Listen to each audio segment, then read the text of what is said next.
Good afternoon. I'm going to try and explain why housing is so expensive right now in Canada and what we could potentially do to fix that. Primarily, it is going to come down to supply versus demand. There's a very low supply and a very high demand. Very few empty houses. A lot of people want them. This is the reason why the supply is so low. First and foremost, there's more and more people. Population is steadily increasing. Immigration, there's a lot more people coming over to Canada. While that has slowed down over the COVID pandemic, it is still going to be a very important factor in the supply.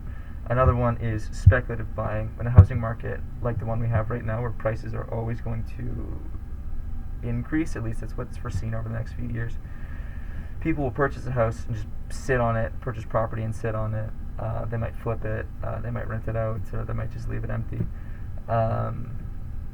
It's called speculative buying, which is taking up a lot of that supply. Demand itself is also very high due to the pricing increase if you're a speculative buyer, as well as there's more money now. People have more money, and the housing is a necessity. So if you have more money and you're in a position to purchase a house, you're going to want to. You're going to need to. In the sense,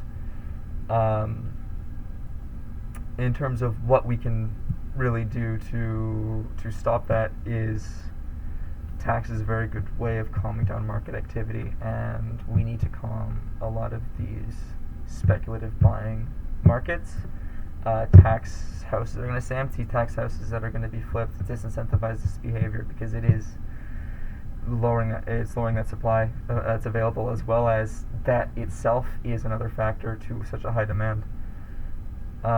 Also, tax foreign buyers, while it is unfortunate politically, might be necessary economically to drive that demand down and increase that supply. Another thing is, with this increased revenue we've got from taxes, is we can funnel that back into housing construction. I will say the tax on speculative buying and foreign purchasing alone will not fully make up for that low supply, but we have more revenue than that, and I think it's a very important market to stimulate, especially right now with in the early stages of what could be a housing market crisis. Yeah.